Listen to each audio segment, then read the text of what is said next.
Continuando a nossa explicação sobre força elétrica, então só para reforçar, a força é diretamente proporcional ao módulo das cargas. Quanto maior o produto das cargas, maior a força elétrica. A força é inversamente proporcional ao quadrado da distância. Maior distância, menor força. Menor distância, maior força. Mas a força elétrica de interação entre duas cargas elétricas também depende do meio que envolve essas cargas. Se essas cargas estiverem imersas no ar, na água, dentro de um líquido, esse meio vai alterar as propriedades e essa força também vai alterar o valor. Então, por exemplo, os meios de maior constante, o meio de maior constante é o vácuo. Tá? O vácuo não tem partículas, não tem nada para atrapalhar. Então a força elétrica é máxima no vácuo. Então esse K significa constante eletrostática ou constante elétrica do meio.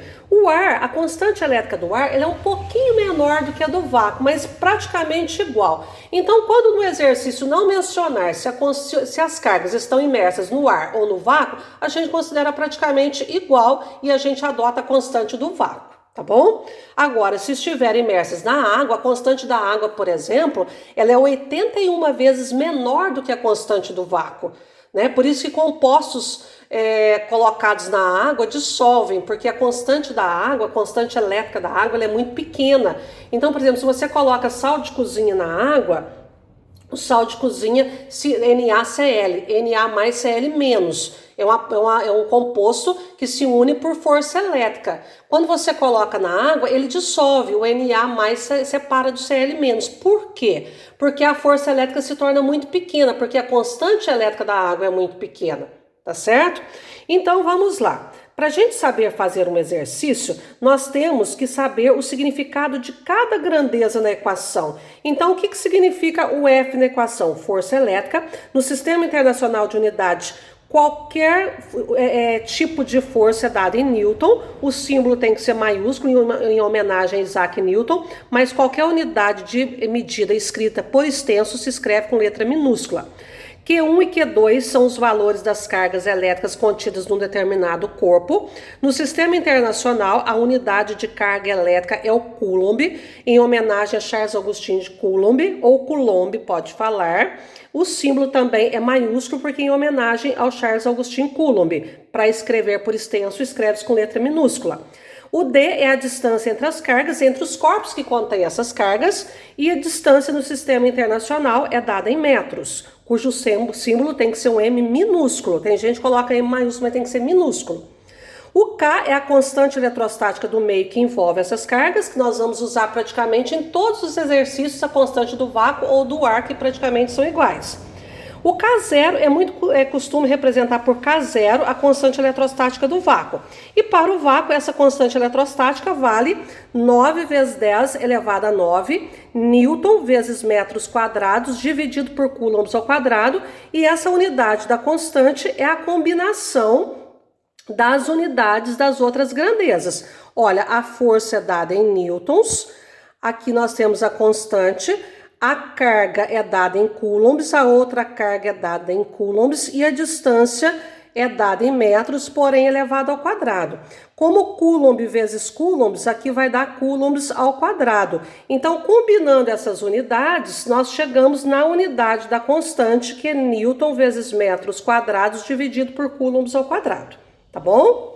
Então, é muito importante a gente conhecer o significado de cada grandeza na equação e suas unidades de medida no Sistema Internacional.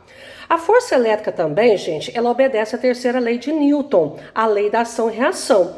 Então, olha aqui, dois corpos, um positivo e um negativo, a carga positiva ela está atraindo a carga negativa, assim como a carga negativa está atraindo a carga positiva. Aqui nós temos um par de ação e reação. Aqui esse negativo só indica o sentido contrário, mas as forças F e menos F possuem o mesmo módulo, a mesma direção horizontal, apenas sentidos opostos. Então, mesmo se os corpos tiverem massas diferentes e cargas diferentes, as forças exercidas um sobre o outro são iguais. Isso é muito importante, tá? E os tamanhos dos vetores têm que ser iguais, e isso é representado pelo tamanho da seta. Tá? Isso é uma informação muito importante. A força elétrica obedece à terceira lei de Newton. Mesmo que as massas dos corpos que contêm essas cargas sejam diferentes e as cargas contidas nesses corpos sejam diferentes, as forças elétricas exercidas um sobre o outro são iguais. Tá? Aqui, olha, mesmo que olha, essa carga positiva repele essa carga positiva, assim como a carga positiva aqui repele a carga positiva do lado da esquerda aqui. Essas forças formam parte de ação-reação. Possuem o mesmo módulo, a mesma direção e sentidos opostos. A mesma coisa aqui. Esta carga negativa repele essa segunda carga negativa, assim como esta carga negativa também repele a primeira carga negativa. Forças de ação-reação. Importantíssima essa informação, tá, gente? E então vejam que o tamanho das setinhas são iguais. Isso significa, né, mesmo modo. Nós vamos ver que a força é uma grandeza vetorial, por isso que ela vem com uma setinha aqui, ó, em cima, tá bom? Uma outra informação que a gente precisa saber aqui dentro da força elétrica é que a carga elétrica de 1 coulomb ou 1 coulomb, ela é extremamente alta, elevada, para estar contida num corpo de pequenas dimensões, que é o que vai vir muito nos exercícios aí de força elétrica, que é muito falado carga pontual ou carga pontiforme. O que é uma carga pontual ou pontiforme? É uma carga contida num corpo muito pequeno, tendendo a um ponto, tá? A nível é quase que molecular. Tá bom? Na realidade, devido à repulsão entre essas cargas, necessitaríamos de uma esfera gigantesca para a gente conter uma carga de 1 coulomb. Desse modo, experimentalmente, se trabalha com os submúltiplos do coulomb. Então, nos nossos exercícios, a gente vai trabalhar com cargas muito pequenas. Daí que a gente vai usar os prefixos, que é o micro, o nano e o pico. Principalmente o micro. Pode vir o mili também, que eu não coloquei aqui. É muito comum o micro. Aqui são prefixos micro, nano, pico, o mili também, que são associados com qualquer unidade de medida. Então, o micro, representado pela letra grega mi, é associado à unidade coulomb, é um prefixo que representa uma potência de 10 a menos 6. Então, 1 microcoulomb representa 1 vezes 10 a menos 6 coulombs. 1 nanocoulomb, 1 NC, representa uma potência de 1 vezes 10 a menos 9 coulombs. 1 picocoulombs, 1 PC, representa uma potência de 1 vezes 10 a menos 12 coulombs. Na hora de fazer o cálculo, se as cargas elétricas estiverem na forma de prefixos, nós vamos ter que tirar e expressar com as potências de 10 para nós fazermos os cálculos na forma correta. Tá bom, gente?